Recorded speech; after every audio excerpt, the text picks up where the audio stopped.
everybody. Welcome to the L-5 podcast. We are back for another episode. Tonight we did a full feature film. It was Godzilla versus King Kong. I keep reaching for greatness because I'm built from it. Who bows to who? Nobody gonna stop for me. Here we go. Kong bows to no one. Here we go.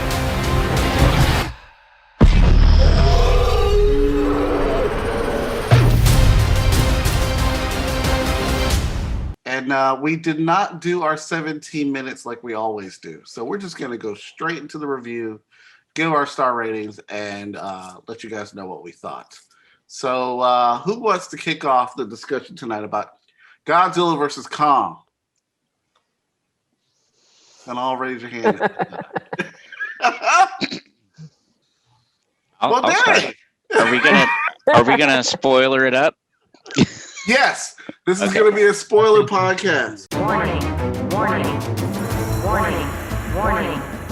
So if you do not want to hear any spoilers, fast forward to get to our star ratings, but we're going to spoil the hell out of this thing. All right, I'll start. I loved this movie. I thought it was great. I'm not even going to lie. I thought it was great. It gave me everything that I wanted from a movie called Godzilla vs. Kong. I gave it 4.5 stars. I was pleasantly surprised. Let me back up. I've seen the new Godzilla. I saw Kong Skull Island. Loved both of those. The new Godzilla, I was kind of like iffy a little bit. There's some things that I don't really like about it, but overall, I thought it was really good. So I wasn't really expecting too much out of this movie. But you want to talk about a movie that basically is a summer blockbuster where there's nothing but just like fighting, blah, blah, whatever, big theatrics or whatever. That's what this movie is. And that's exactly what I wanted. I didn't want all this deep character development. They could have made this movie with just Godzilla and Kong and no humans. Totally would have been fine. Totally would have been fine. Because that's the parts where I was bored out of my mind and I didn't care about any of the people that were there. Millie Bobby Brown, whoever. Tyree, what's his Henry. name? Huh? Henry. Tyree Henry? Yeah. I didn't care if he was in this movie or not. They could have just cast an unknown. He didn't do anything for me. None of the other human people did anything for me. They could have gotten eaten. I would have been totally fine. I was here for Kong versus Godzilla, and that's what they gave me. All of it. So, yes. Some of them did get eaten. Oh, yeah. Some of them got eaten. But they all could have gotten eaten. I'm totally been fine with it. If they had died in the first 15 minutes, I would have been fine. I'm sorry, but that's how I felt about it. I just thought it was great. Really fun. Well, if you like Shrek, you'll like the opening of this movie. Oh my god. That was weird. Wasn't that weird? It didn't bother me. This is King Kong's does Shrek. It didn't bother me. Anyway. Mm. There have been some mashups on YouTube where they're putting them side by side or putting the Shrek song on the opening of Kong as he's getting up and scratching his butt and taking a shower and popping the tree up out of the ground and all of that. It was such a Shreky thing. It was weird. I didn't even connect the two. Really? Well, good. But so my daughter and I were watching it. I actually showed her the beginning of it, and she's like, "Why is this so Shreky?" And I didn't even tease it. So she got it too. It was funny. It was an interesting beginning though, because some movies they start out fighting, some start out, coming out the ground, and then you just see Kong. I was like, okay, so is this the whole? Yeah, like yeah, Brian, exactly. I don't know. It didn't, like Corey was saying, it didn't bother me, but it was just super unexpected, but because of the other movies how they started too. But I knew from the jump I would have loved to see this in Dolby volume all the way up. effects all the way. I usually don't like the rumbling, but give me all the rumblings and the vibrations. I was like, this is cool. Like, this is the type of movie where even the cover has the orange and the blue and both parties fighting. That's what I wanted. So sort of like Corey, I didn't really have a lot of character development like expectations, but I kind of wanted like one or two characters to stand out, but that's it. Like even if one stood out more, like to me, the girl that's deaf, the young girl stood out more than the adults. I was like, yo, okay. I like that. But yeah, so I like when children also take the lead and make a big stance. And I hope they use her for later movies too. But anyway, that's kind of my spoiler review. She was one of my favorite characters. So Yeah. Do you think that the doctor who was kind of in charge of King Kong would have been really that surprised that he learned sign language? No. I mean, she's seen Jane Goodall and the other gorillas in real life, right? Yeah. I thought the funniest thing was when Dr. Sarsgaard, or the whatever Mr. Blonde author dude, had a crazy idea that just might work. And I was like, yeah. There was a lot of horrible dialogue. my god. A lot of horrible dialogue, a lot of plot holes, a lot of, what do I call it? Conveniences. Everybody just kind of knew how to figure things out and how Kong felt and what Godzilla's motives were and stuff like that. And I'm like, you don't know that. Y'all don't know. How to turn off the security on a computer. Yeah, come on. Right. I have a burning question though. I don't understand Hollow Earth. Yeah. Who built all that stuff down there? Don't know. Okay, that was my question too, was that. Okay. And I was like, to me, it felt like a hodgepodge of, not a hodgepodge, but it was King Kong, Godzilla, and Journey to the Center of the Earth all in one movie. Yeah.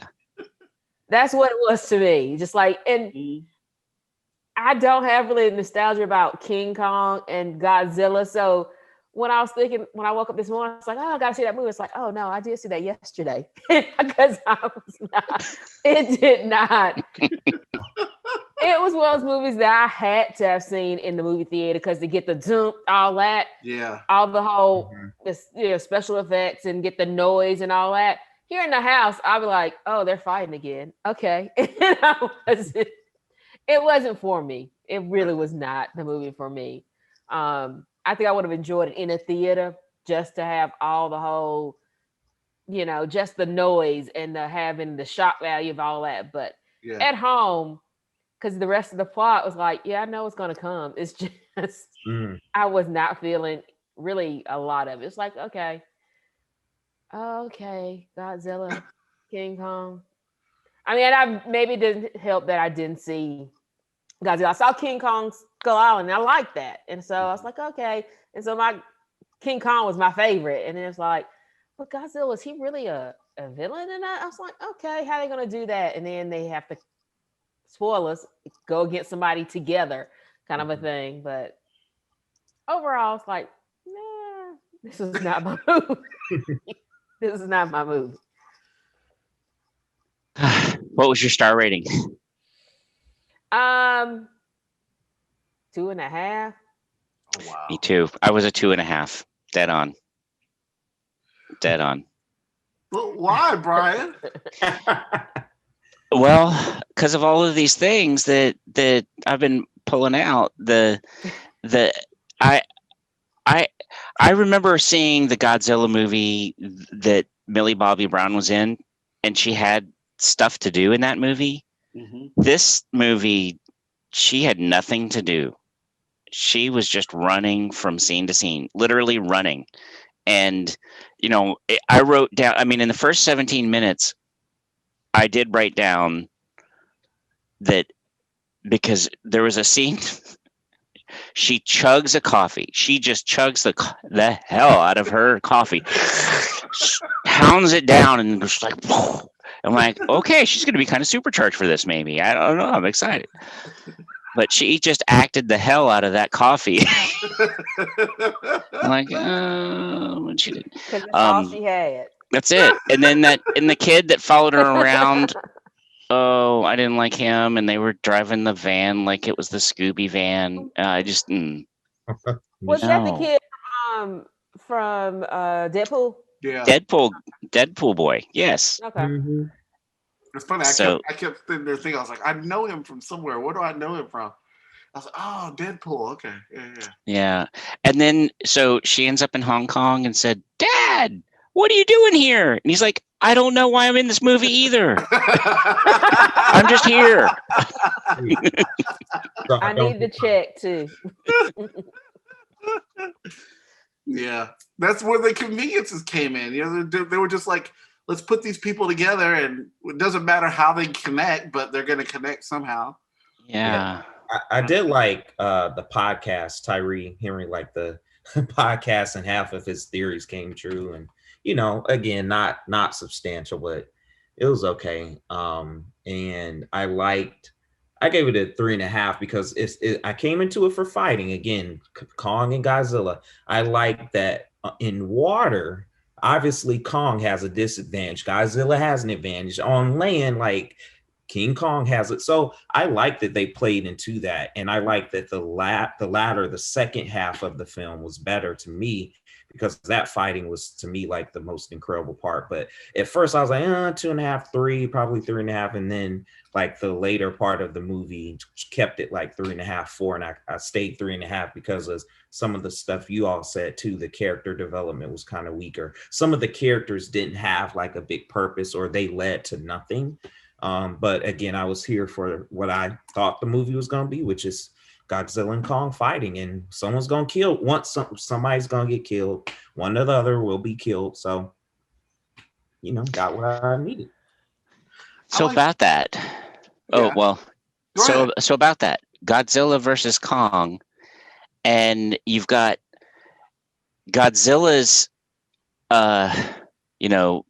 number one fan, Millie Bobby Brown, and then Kong's number one fan, the little girl.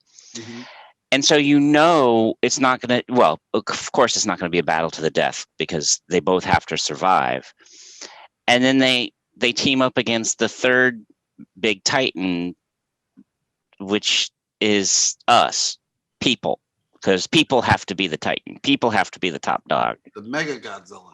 The Mega Godzilla. Mecha Godzilla. Mecha, right. Yeah, Mecha Godzilla.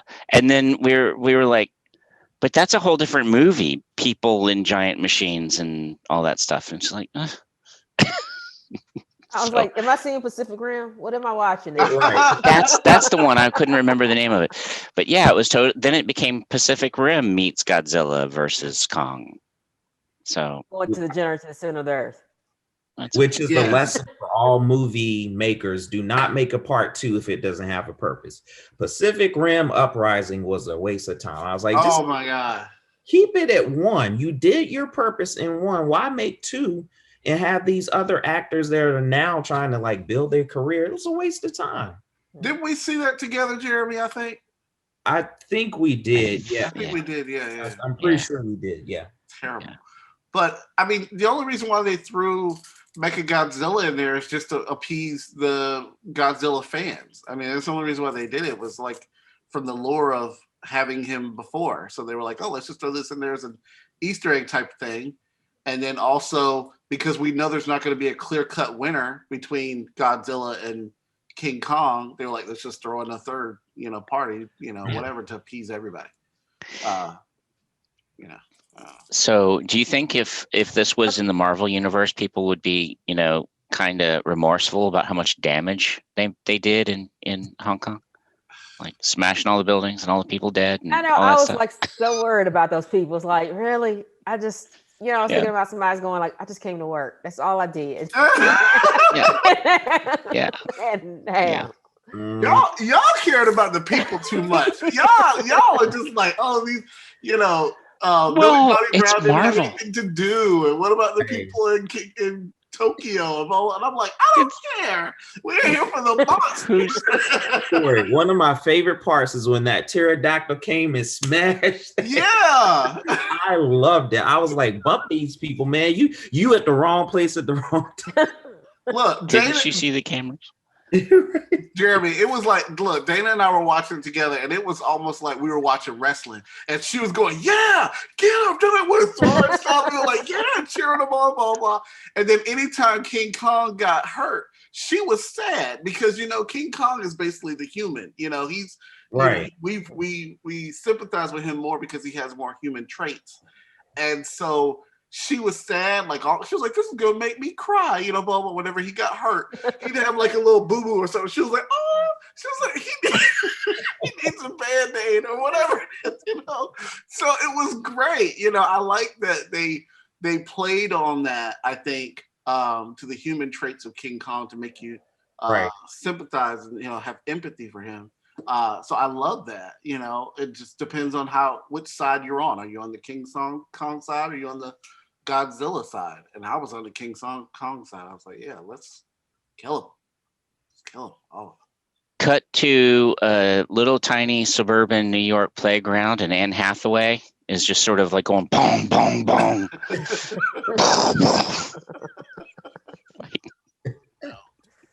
No. That was what's that movie? Colossal? Was that Colossal? I like that movie too. I thought that movie was great. I like that movie.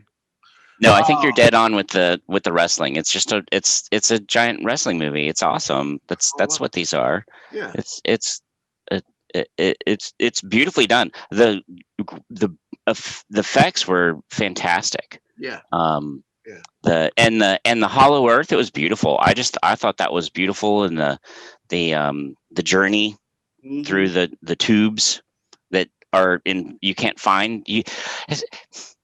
How is it that you need to follow a Titan into those tubes when they're not really hidden? They're just right there. They knew they were in Antarctica, right? Yeah. That one. I have a great idea. We'll follow King Kong to the tube. But why did you need to follow him? I like the design of Hollow Earth and how, like, you know, he went from one side to the other side, you know. That was cool. Down. So I thought that was really cool design. And it just kind of was messing with your head because you're just like, where am I? What side am I on? But then you had to think about, like, him basically turning into Thor, you know, and getting the whole axe. Where I totally was clicking to Thor on that, you know, whatever. And he's sitting there putting it into plate. And they're like, oh, it's sucking up the energy from the earth, you know, blah, blah, and recharging. How do you know these things, people? How do you know this stuff? Yeah.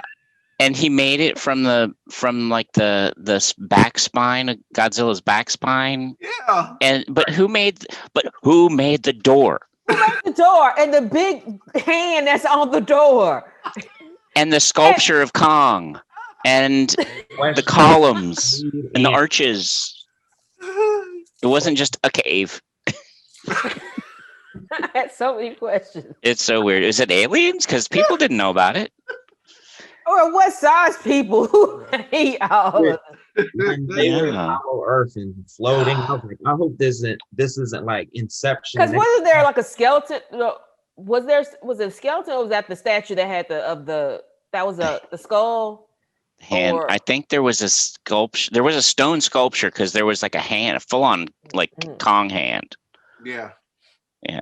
That would have helped if there was like a skeleton of like a Titan sized, like humanish kind of person. Like a god. Like, yeah. Kind of god. Let's open up for the next movie. Who built all this stuff? We need some prequels. I care. Corey has gave us an answer. We don't give a damn. We don't care. I'm telling you right now, like, I know that this was probably playing in some theaters, but if the pandemic wasn't a thing and this was like normal time, this movie would have made so much money because you're just there for the spectacle. I mean, it's like Pacific Rim, you know, just like you guys were saying. Like, I don't remember any of the character development, caring about any of the characters or anything like that in Pacific Rim, but you were there for all the carnage and all the fighting and the special effects that were there. I think this movie would have done gangbusters, you know, in during summertime. in theaters. So it's a kind of And I a agree. shame that it wasn't, you know. I agree. I Corey. agree with you. No, go ahead, Stacey. No, I was just saying I agree with him on that because I mean it is one of those blockbuster kind of movies where you have a lot of flash and just a lot of flash and dash, no substance, but flash and all that. And I would think again, if I was in the movie theater, I would be paying more attention. But here at the house, I was like, okay, maybe I don't have the sound system and the and the kind of TV and a movie room to appreciate it. I was just like, oh gosh, and I felt for King Kong because he was my favorite character too. Because I've always felt for, oh, he's alone, he's the only gorilla, But again, I think that's what it was meant to be to me in a movie theater. Yeah. Mm. Yeah. Yeah, I It's think not fade. camera angles too, like Stacey's saying, like one of my favorite camera angles because it was multiple is when the camera was almost on the punches of King Kong, like the camera almost was in the view of I'm about to like lay him out, and I like those. Again, even though obviously they're fake, like the camera angles to me made it feel authentic and pretty crisp. And I would have loved to see this in the ultimate, however many K they can put the resolution and up the editing. Like, this is the movie to do that with, and to me, you should have did it. So, hundreds of millions of dollars are being spent on this, and so I wanted to see it. So that's where my score lied, is when I saw that type of stuff. If I got the same like stuff that I got in the Godzilla and then the Skull Island, I was like, but like this upped it a little bit, and so I was okay with that because I wanted it to be a little bit better too. But yeah, I like Stacey, I have my 60-inch back here, but I was like, I wish I was at the theater to see this and hear this, and but I wasn't, so I took it as it was. So I mean, we live in a society now where most content is viewed on our phones, and so we also live in this era of short attention span. So it's like, unless there is that character development where you care about the people, whatever, it's easy for you to just turn away and just keep doing your chores or keep doing work or whatever it is, and just have it on in the background if it's just filler. So it does take away from the viewership. It also does take away from your rating or your review of the film or enjoyment of the film without having that big spectacle. So I can understand where Stacey, may feel that way towards the movie, so it just all depends. But I don't know. I just really wish, I just feel like it just sucks we're in this position where we couldn't have appreciated it more by having it in the theater. We just, missed out on that one. So. Oh, well, I would have, if it was me, I would have waited. I would have just held it and waited until next year, maybe, and then released it. They've held other things. They haven't released Dune yet. Whatever. They're holding on to that. Tenet, we didn't know what was going to happen with that. Dune is Dune going to be in a movie theater? I mean, streaming movie or is that? I think it's going to be part of this whole WB thing where they're going to stream it on HBO Max. I think they finally agreed that they were going to do it. Yeah, to your point, Corey, like Fast and Furious, there's one with John Cena coming out. Fast and Furious obviously is no plot, just action, cars flying out the sky, crazy stunts. And so to see this on a TV will be interesting, as opposed to how we normally see the Fast and Furious franchise on the big screen and, go crazy. So that in question to me is like, why are these movies? I mean, some of them can't wait, but some should wait. And your point if they could have released this one later, I think it would have been a hit in the theater. I think by far, I'm not even quite, I think it would have been great, but oh well. And I think we talked about this on a previous podcast where, like, I wonder if moving forward, because of some of these movies didn't do as well as they were supposed to, if they'll re-release them once theaters start opening back up. They're like, hey, let's do a rewind month or a rewind week. Let's throw out some of these big names. Bet they will. I bet they will. They've got to. They've got to, really. And that would be fine. Yeah. And see it in 3D. Yeah. IMAX. Would you go to an IMAX theater to see the Snyder cut? No. I'm not sitting in an IMAX theater for 4 hours to see that movie. No. It was good. Don't get me wrong. I really enjoyed the Snyder cut. 10 times better than the original. But no, I'm not going to sit in there for 4 hours. Just so long, yeah. It's just too long. Well, I mean, if you guys don't have any further thoughts about King Kong versus Godzilla, I think that's about all we have to say about that. Right. Gonna say that's the quickest daggone review. I just was not feeling the movie, so and it's totally fine. I understand. I totally understand. Well, if you guys are good, then we will. We hope you enjoyed this podcast. Please tune in next week or the next podcast we have. We'll review another movie. And we will see you guys next time.